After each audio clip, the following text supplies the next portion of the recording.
J'espère que vous allez bien, j'espère que vous vous portez bien. Le gaz et le pétrole est un sujet stratégique en Algérie. C'est malheureusement des sujets, parce que le pétrole et le gaz, on peut les séparer en deux. Les hydrocarbures en général, leur gestion, leur commercialisation, leur production en Algérie, l'entretien de nos réserves, la question de la gouvernance économique du secteur des hydrocarbures en Algérie est une question capitale. L'Algérie aujourd'hui ne serait pas la même, n'existerait même pas si on n'avait pas de pétrole et de gaz. Il faut savoir que le pétrole et le gaz, c'est 92 à 96% de nos recettes en devises. C'est 45 jusqu'à 65% des recettes fiscales de l'État et du budget de l'État. C'est entre 25 à 30% de toute la richesse nationale du pays. C'est la colonne vertébrale du pays. On a l'habitude de dire que la colonne vertébrale du pays, c'est l'armée. Ce n'est pas l'armée, c'est complètement faux, c'est Sonatrach. Sonatrach et les travailleurs du secteur du pétrole et du gaz et le secteur de l'énergie. C'est ça vraiment, c'est ce secteur-là qui est la colonne et le cœur du pays. La colonne vertébrale du pays et le cœur du pays.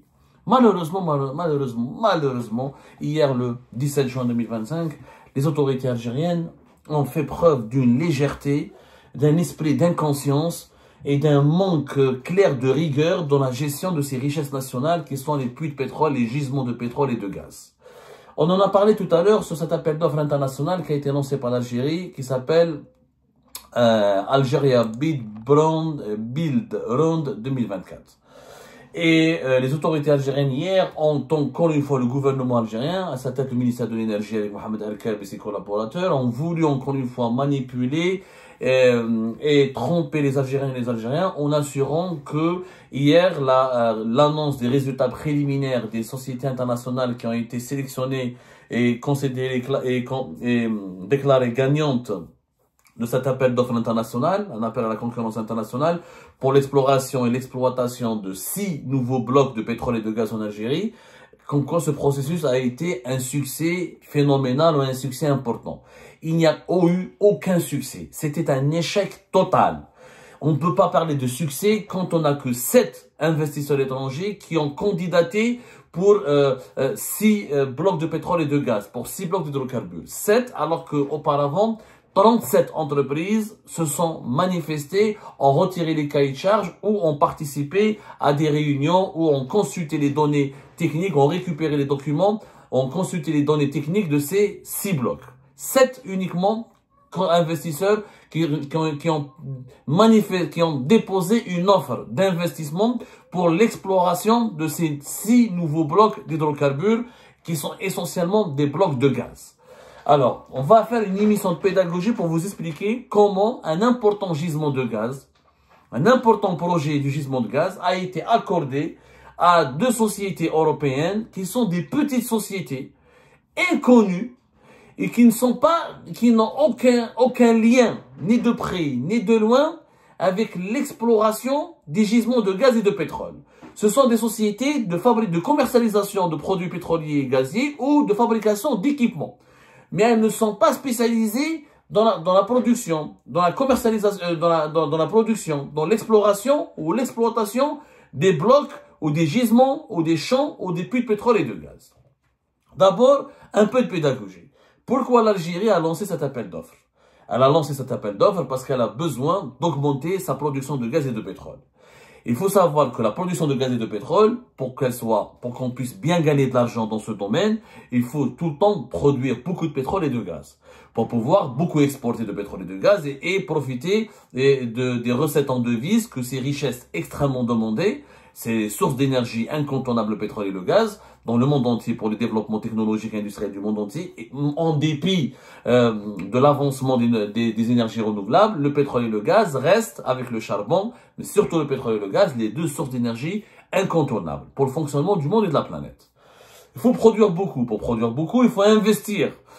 Parce que le pétrole et le gaz ne sont pas des énergies renouvelables, comme le soleil et le vent.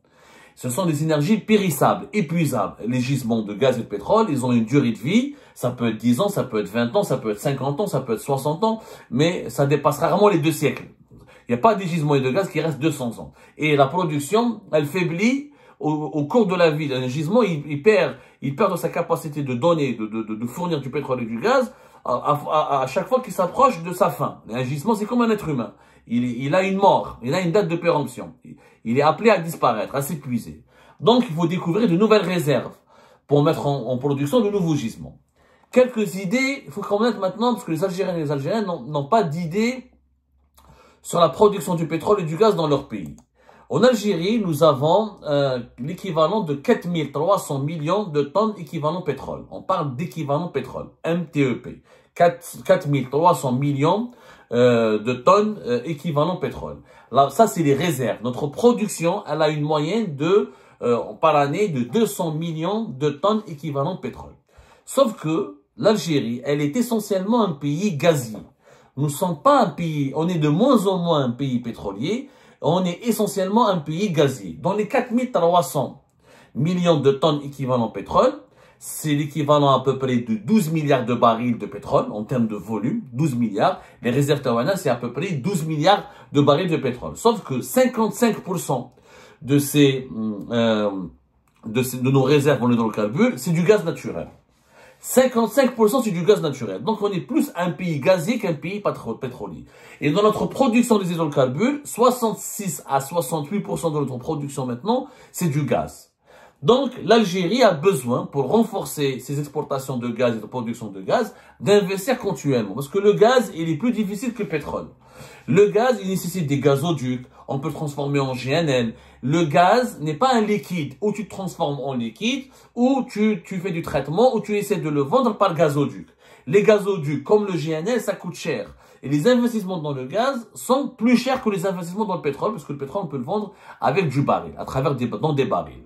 Donc, c'est un peu pour vous expliquer de façon pédagogique. Donc, l'Algérie, comme nous avons une production annuelle en ce moment de Sonchara en ce moment, elle est à 136 milliards de mètres cubes. C'est pas beaucoup suffisant parce que nous devons au moins essayer d'exporter plus de 50 milliards de mètres cubes. Nous exportons 50 milliards de mètres cubes. On n'a même pas 40 milliards de mètres cubes par les gazoducs. Ou le reste, on le transforme en GNL, on l'exporte. Le GNL rapporte plus d'argent que le gazoduc. Parce que le gazoduc, le gaz qui est vendu par le gazoduc, c'est des contrats à long terme.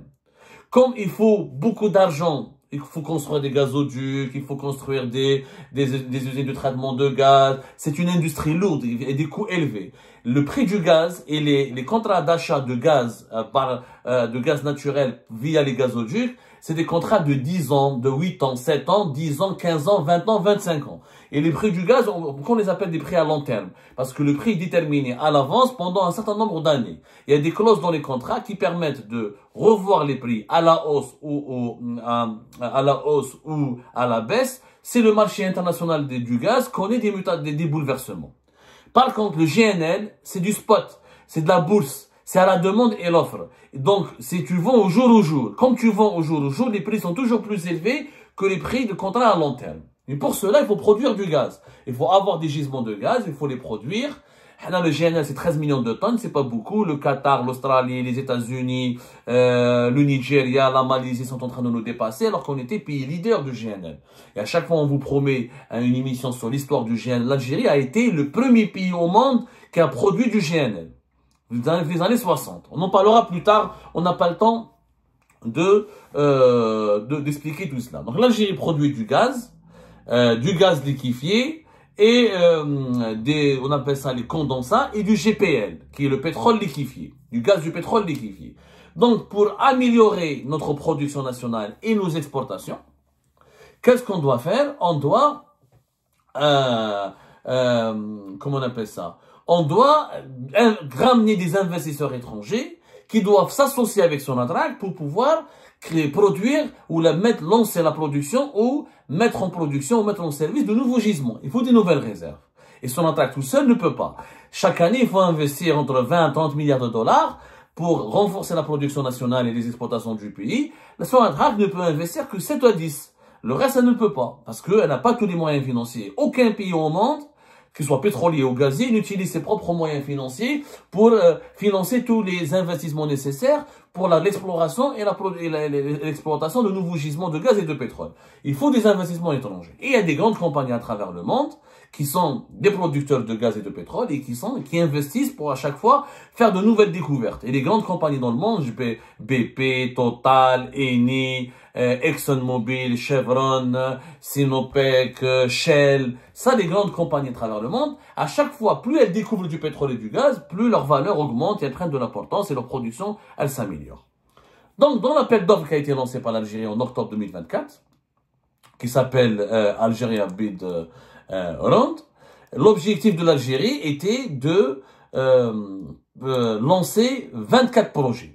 C'est-à-dire de proposer 24 nouveaux blocs pour que ces nouveaux blocs vont devenir des projets d'exploitation et de production de gaz et de pétrole, essentiellement de gaz. C'est 24. On a en Algérie 240 découvertes non développées. On sait qu'il y a du pétrole et du gaz, mais on n'a pas pu les exploiter. Sur les 24, on a pris 17. 17 qu'il faut lancer rapidement parce que sur les 17, on a toutes les données techniques qui démontrent qu'il y a potentiellement du pétrole et du gaz. Il suffit juste d'avoir un Sonatrach et un partenaire étranger pour terminer les explorations et lancer l'exploitation. Sur les 17, on a choisi 6 blocs. 6 blocs dont nous avons déjà parlé. 6 blocs, on les a cités tout à l'heure, mais je vais les reciter encore une fois. Ce sont 6 blocs qui ont été choisis et qui ont été mis à la vente, pas à la vente, mis aux enchères. Un appel d'offres, c'est des enchères. C'est comme des enchères. C'est que l'Algérie dit, voilà les blocs de pétrole et de gaz que j'ai. Voilà que selon mes informations, selon nos études, combien il y a de pétrole et de gaz. Je les mets à votre disposition. Quelle est la société qui s'intéresserait, qui voudrait un permis d'exploitation et d'exploration, d'abord un permis d'exploration, ensuite pour pouvoir exploiter ces gisements. La société qui va explorer ces gisements va pouvoir ensuite les exploiter. On les met aux enchères et les sociétés internationales qui feront les meilleures offres financières et techniques seront sélectionnées par l'Algérie pour exploiter et explorer d'abord ces blocs. Les blocs, c'est quoi? C'est Grand Mzayed dans le bassin de Oued Mia, on a droit Ahara, Touel, Regan 2, Gurn El Gissa, les principaux, les 6 blocs dont nous avons parlé tout à l'heure. Alors, je vais les donner, peut-être qu'on va donner leur localisation géographique. Ahara, Oulaya d'Elizi, Regan 2, Wilaya d'Adrar, Zerrafa 2, c'est dans la wilaya d'Adrar et d'Ain Salah, Touel 2 dans la wilaya de Ouergla et d'Elizi, et Gurn El Gissa 2 dans les wilayas de Bachar, Bni Abbas, Al-Bayid et Timimoun. C'est ça les 6. Plus Al-Mzayid Al-Kibir qui est situé dans le Oued Mia. Oued Mia, c'est dans les wilayas de Ouergla et d'Elizi. Alors, justement, sur les 6, l'Algérie, normalement, jusqu'à février 2025, il y a eu 37 sociétés. Nous avons récupéré dans les documents qui démontrent effectivement, il y avait 37 sociétés qui ont consulté, qui ont retiré les dossiers, qui ont retiré le cahier de charge et qui ont consulté les dossiers, les données techniques pour participer à cet appel d'offres. Par exemple, le gisement de Grand Mzayed qui est situé dans le bassin de Oued Mia. Alors les Algériens ne connaissent pas le bassin de Oued Mia et pourtant c'est le bassin le plus important parce que c'est dans ce bassin qu'il y a les gisements de gaz naturel de Hassermen, le plus grand d'Afrique, et le gisement de Hassim Saoud, l'un des plus grands gisements de gaz de pétrole d'Afrique.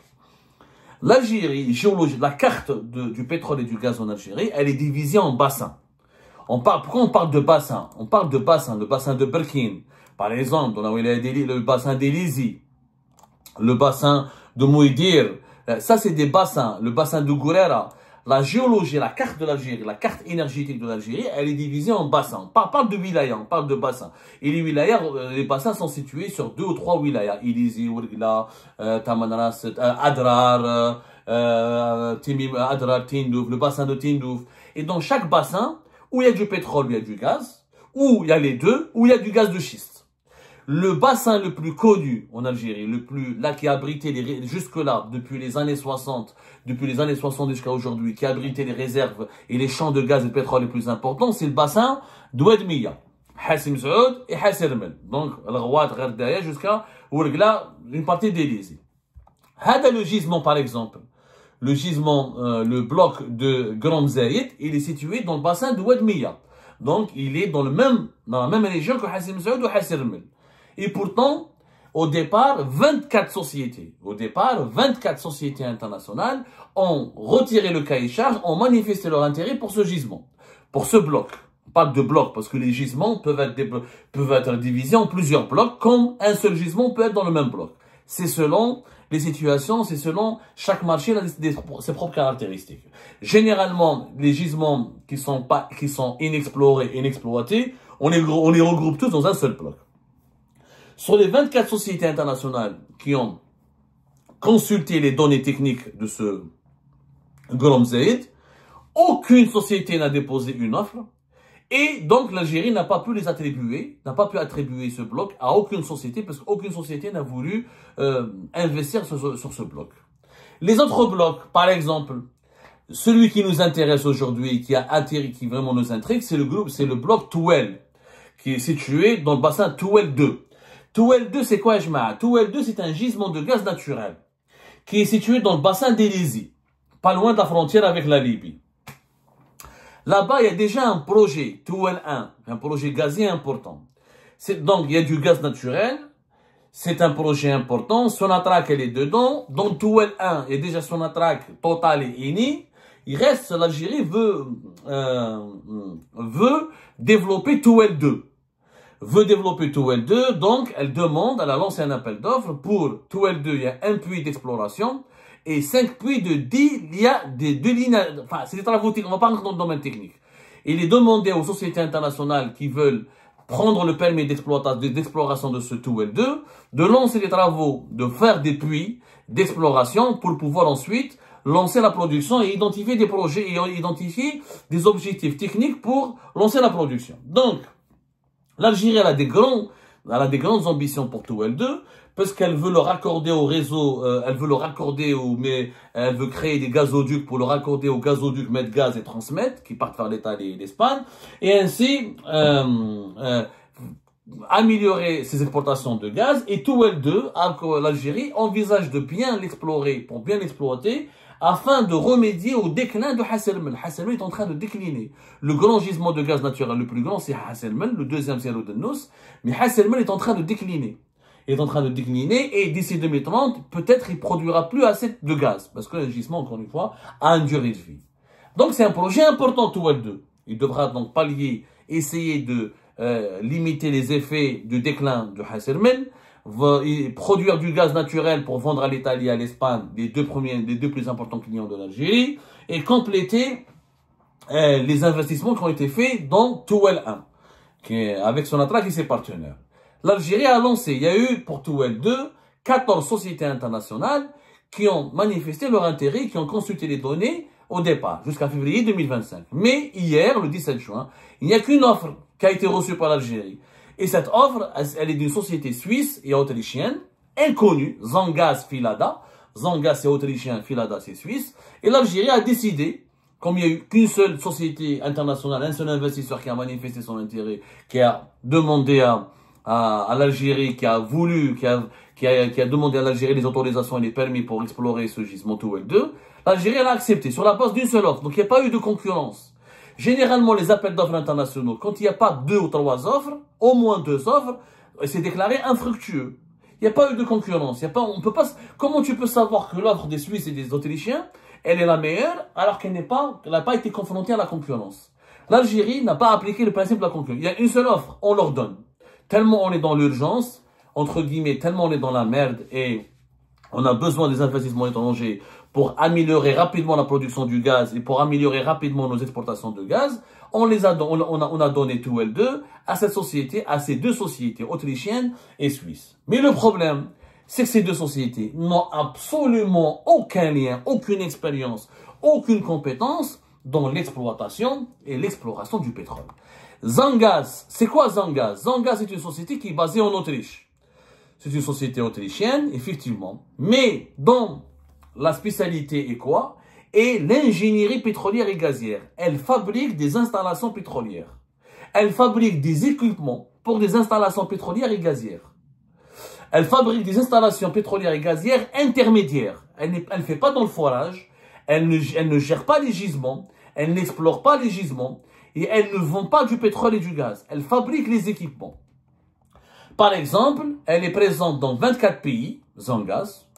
Je vais vous donner tous les détails. Elle est présente dans 36 projets de développement de champs de gaz et de pétrole. Mais qu'est-ce qu'elle fait? Elle a participé à la production d'installations, les équipements pour les installations de traitement de gaz, les équipements pour les installations de traitement de pétrole. Et elle est spécialisée dans la production des gazoducs et des oléoducs. C'est les canalisations qui transportent le gaz et le pétrole. Elle a produit Zangaz, les Autrichiens ont participé ont géré, ont reporté 70 projets à travers 23 pays à travers le monde pour fabriquer 6000 km de gazoducs, 1000 km d'oléoducs et 100 km de conduits d'eau.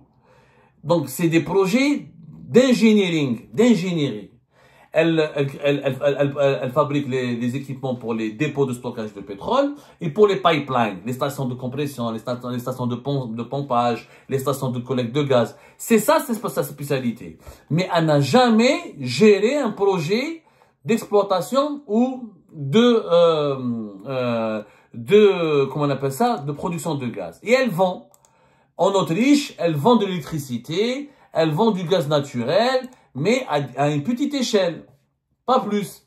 Elle vend et elle achète dans le marché de gros du gaz. Elle était notamment impliquée dans la distribution du gaz qui venait de l'Ukraine via la Russie pour le vendre. Mais pas plus. Elle est présente dans le marché européen comme vendeur de gaz, comme spécialiste dans la négociation et la distribution du gaz naturel.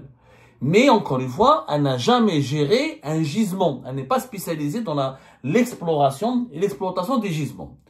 La société suisse Filada, qui a pris le marché qui a pris le 2L2, qui a pris le bloc 2L2, le bloc stratégique de gaz naturel en Algérie 2L2. C'est finalement, nous avons découvert qu'elle était quoi? Elle était la filiale de l'Autrichienne Zangaz. Filada Suisse, elle est la filiale à 100% de la société autrichienne Zangaz S. Zangaz. Sauf que Filada, c'est quoi sa spécialité? C'est la négoce, elle vend des engrais. C'est une société spécialisée dans la vente des engrais. Elle n'a rien à voir avec le domaine de l'exploration et de l'exploitation du pétrole. Elle a des points de vente en Ukraine, des points de vente en Suisse, à travers toute l'Europe. Son siège social est situé en Suisse. Mais elle est spécialisée dans la vente, dans la négoce.